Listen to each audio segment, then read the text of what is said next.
반갑습니다. 오늘은 잠언 11장 말씀을 나눌게요. 3절 말씀입니다. 정직한 자의 성실은 자기를 인도하거니와 사악한 자의 폐역은 자기를 망하게 하느니라. 정직이 지혜이다 라는 제목으로 말씀 나눕니다. 10장부터는 그 장에 가장 주목하며 다루고 있는 내용을 가지고 그것이 왜 지혜인지에 대한 말씀을 함께 나누고 있죠. 잠언 11장에 보면 기자가 강조하는 것이 있죠. 바로 정직이죠. 1절이 이렇게 시작을 합니다. 속이는 저울은 여호와께서 미워하시나 공평한 수는 그가 기뻐하시느니라. 하나님은 속이는 것을 원치 않으시죠. 이미 우리 양심이라는 말 자체가 누군가 함께 안다는 뜻이잖아요. 내가 무슨 생각을 하든 하나님이 이미 알고 계신다라는 생각을 가지고 살아갈 때 이 세상은 절대적인 인테글러티, 절대적인 인격을 가지고 살아갈 수 있는 거죠.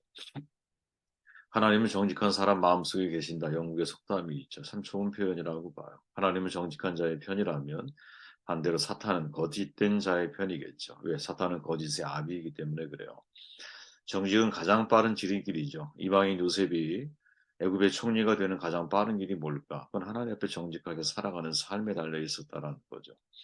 인생을 바로 사는 최선의 길이 바로 정직이라는 거예요. 그래서 소크라테스는 사람이 사는 것이 중요한 것이 아니라 바로 사는 것이 중요하다. 이렇게 말을 하죠. 참 의미 있는 말이고 우리가 가슴에 새겨야 할 말이라고 생각을 합니다. 저는 그리스도인은 모든 것을 다 잃어도 정직을 잃지 말아야 한다고 생각을 하거든요. 물론 때로 인생을 살아가다 white lie, 선한 하얀 거짓말을 해야 할 때가 분명히 있겠죠. 하지만 이제 가장 중요한 건 뭐냐? 그 사람의 일관된 일관성, 지향성을 봐야 한다고 봐요. 실수할 수 있어요. 때로 속일 수도 있어요.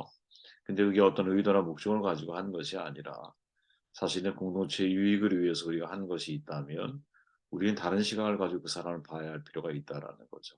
그죠? 정직은 인생 최고의 가치요 재산이라는 사실을 잊으면 안 됩니다. 그렇다면 우리의 질문은 그거죠. 11장에서 기자가 말하는 정직은 도대체 어떤 것이냐. 그 의미를 이해하는 것이 중요하다고 생각을 해요. 1절 속이는 저울은 여호와께서 미워하시나 공평한 주는 그거 기뻐하시느니라. 잠언 기자는 또 다른 본문에 보면 정직하게 행하는 자는 여호와를 경외하여도 이렇게 말하죠. 속이는 저울은 여호와께서 미워하신다 이렇게 말하죠. 다시 말하면 정직을 하나님을 경외하는 신앙과 연결하고 있다라는 거죠. 저는 이게 참 중요한 표현이라고 봐요. 우리가 하나님을 신앙한다, 믿는다 하면 하나님 앞에서 양심이 살아있는 삶을 살아내야 되잖아요. 그죠? 정직히 행하는 것, 이거 하나님이 정말 기뻐하시는 거죠. 내가 정직해져야 내가 죄인이라는 사실을 인정하지 않겠습니까? 나의 능력의 한계, 나의 지혜의 한계, 생명의 한계를 인정하게 될 때, 정직하게 그 사실을 받아들이게 될 때, 우리가 하나님께 시선을 고정할 수 있는 것이죠.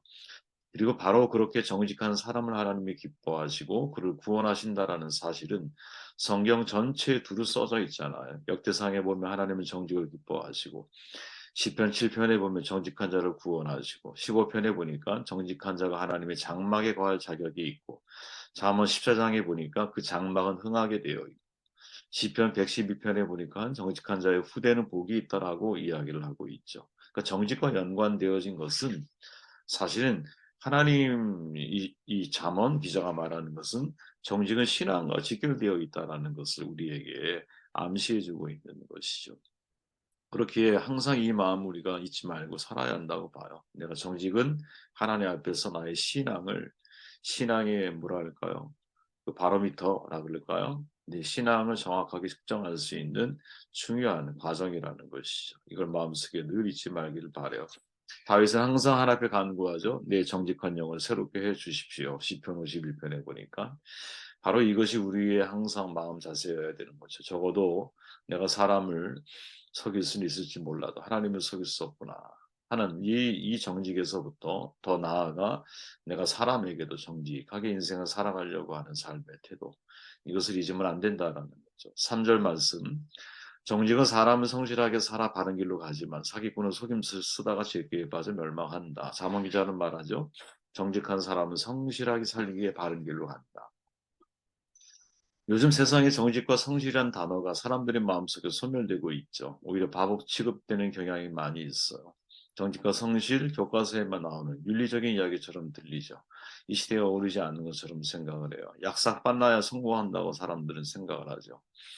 그러나 여러분, 시대가 아무리 변해도 정직과 성실은 여전히 가장 중요한 덕목이라는 사실을 절대로 잊으면 안 됩니다. 정직과 성실로 살면 지금 당장은 손해보고 뒤떨어지는 것 같아도 세월이 지난 후에 보면 그 사람에 대한 믿음과 신뢰가 아주 수북히 쌓여 있다는 것, 정말 신뢰하는 사람이 되어 있을 수 있다는 것을 잊으면 안 된다는 것이죠. 성실함이란 사실은 정직에서 비롯된 거잖아요. 그죠? 성경은 성공이 없죠. 성실만이 있죠. 왜 성실만 강조하느냐? 성실하고 하는 것 이면에는 여러분, 정직해야 성실할 수 있는 거예요. 신독, 남이 보지 않아도 마땅히 내가 해야 할 일들을 꾸준히 해 가야 되는 거잖아요.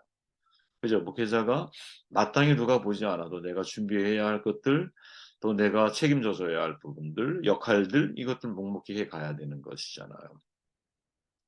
제가 좋아하는 분인데 벤자민 플랭큰이라고 하는 분이 이런 말을 하죠. 정직과 성실을 그대의 벗으로 삼아라. 아무리 그대와 친하다 하더라도 그대의 몸에서 나온 정직과 성실만큼 그대를 돕지는 못하리라. 남의 믿음을 잃었을 때 가장 비참한 것이다. 백권의 책보다 하나의 성실과 정직한 마음이 사람을 움직이는 힘이 더 클 것이다. 참 마음에 음미해 볼 만한 그런 내용이 아니겠습니까? 그죠? 정직과 성실을 우리의 벗으로 삼아야 한다는 거지.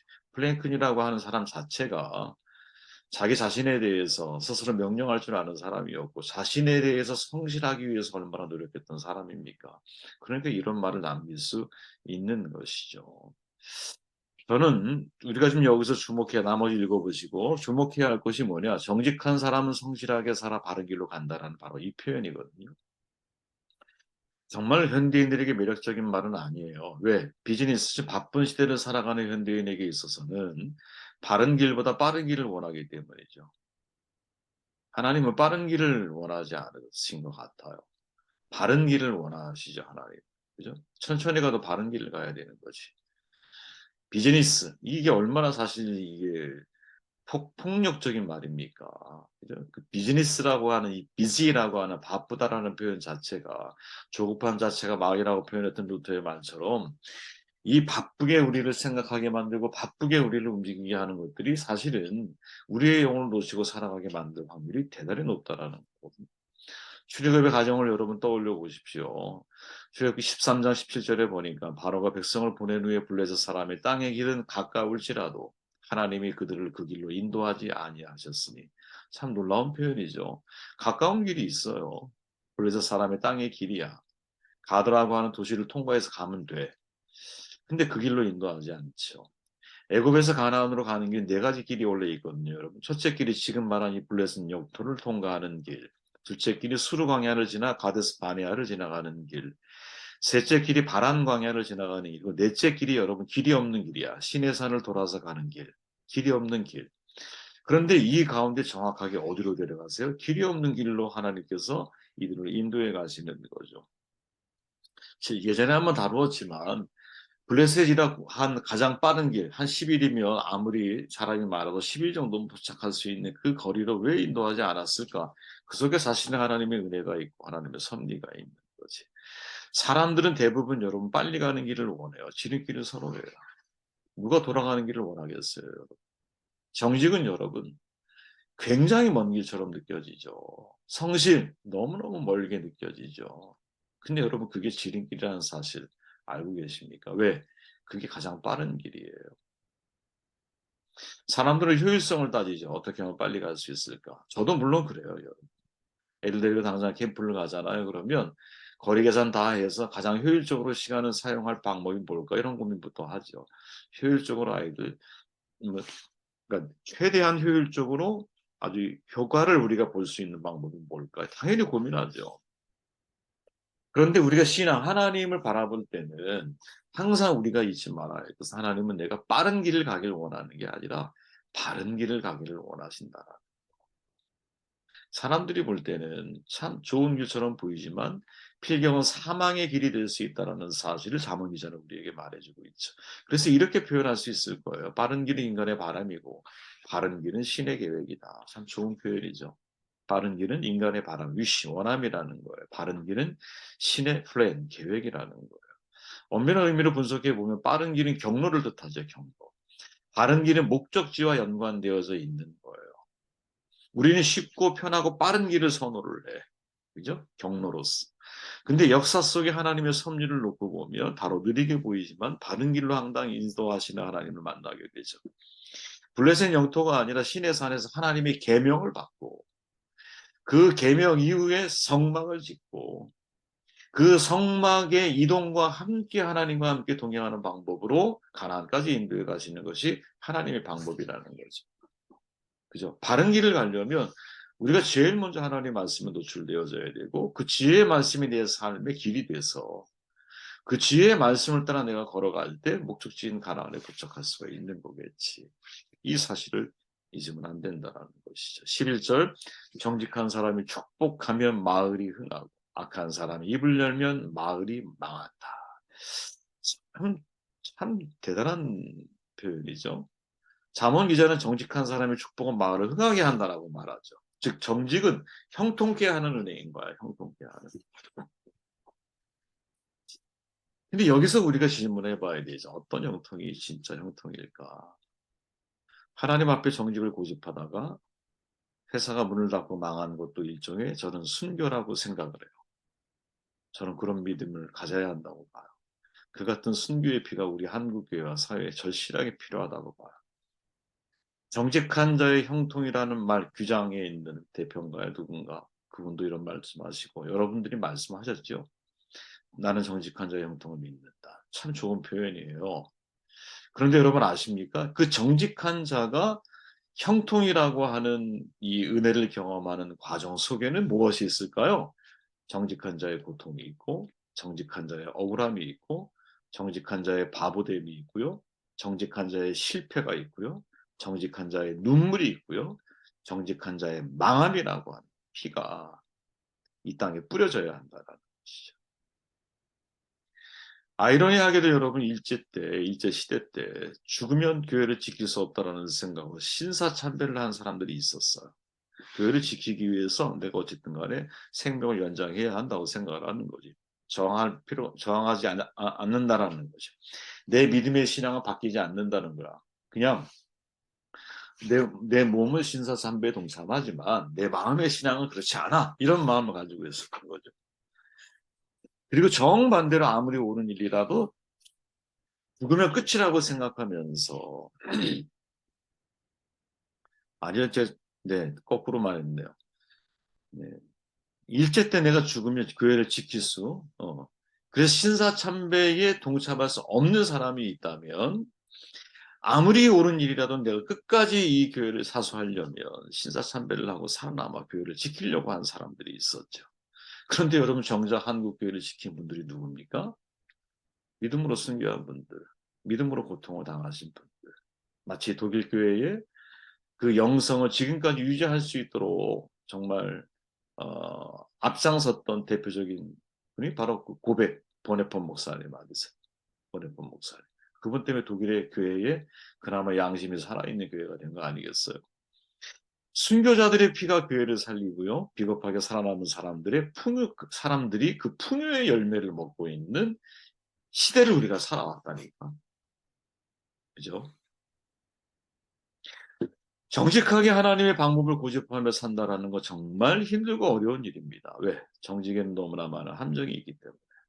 하나님의 큰 뜻과 방식은 정직함의 결국은 형통이야 분명히. 그러나 중요한 것은 그 형통의 열매를 누구나 다 당대에 딸 수 있는 것은 아니라는 거죠.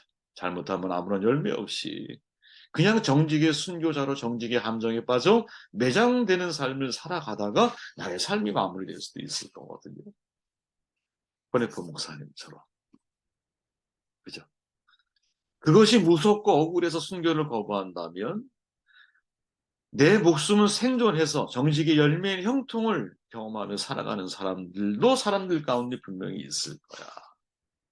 근데 여러분, 그게 진짜 정직일까요?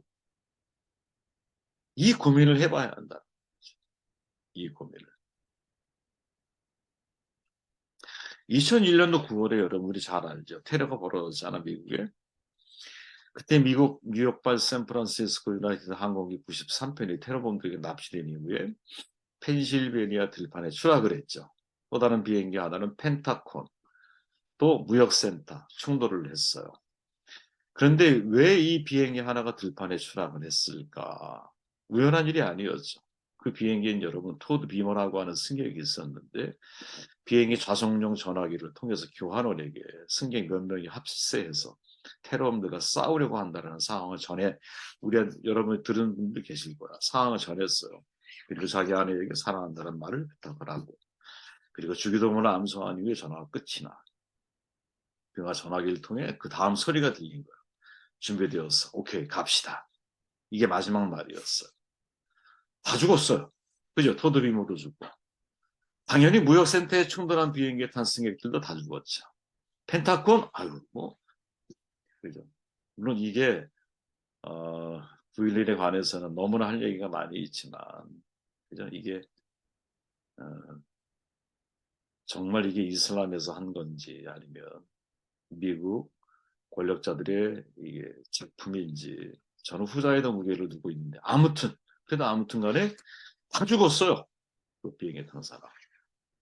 그런데 토드 비머가 탄 비행기에서의 이 죽음과 다른 비행기에서의 죽음은 결코 같은 의미일 수는 없는 거죠. 어차피 이들은 죽을 각오로다가 인질범들을 잡고 비행기 충돌을 해서 다 죽을 거야. 어차피 다 죽을 건데 그 와중에 토드 비머는 그죠? 또 다른 사람들의 피해를 막기 위해서 싸우는 거죠. 네. 이게 완전히 다른 죽음이라는 거죠. 우리가 여러분 진실하고 정직하게 살아가다 보면 손해를 보는 건 이게 뭐 당연한 거라고 생각을 해야 돼요, 여러분. 당연하게. 내가 정직한 자의 형통을 믿어 진짜 형통이 뭡니까? 하나님이 나와 함께 하시는 거잖아요. 그죠? 진짜 형통은 하나님이 나와 함께 하시는 거잖아요. 그러면 그 자리가 비록 그저 사람들의 눈에는 실패의 자리처럼 보이고 망하는 자리처럼 보이고 그리고 가장 힘들고 어렵고 뭐랄까요? 누구도 가고 싶어 하지 않는 그죠? 그런 자리처럼 보인다 할지라도 오히려 지금 우리 시대의 교회에서 필요한 영성은 사람들이 볼 때 정직한 자의 형통, 그러니까 모든 게 다 풍요롭고 잘 풀리고 잘 되고 범사의 모든 게 다 이렇게 풀려가는 이런 형통을 우리가 말할 것이 아니라 오히려 일제 강점기 때에 그죠? 신사참배에 굴하지 않고 내가 하나님 안에서 나의 신앙의 정절을 지키려고 자기 자신이 신앙에 정직하게 반응하려고 했던 그죠? 그 정직이 이 시대에 필요한 정직이 아니겠느냐. 그리고 이 정직이 정말 인생을 살아가는 데 있어서는 삶의 지혜이다. 네, 말씀을 전합니다.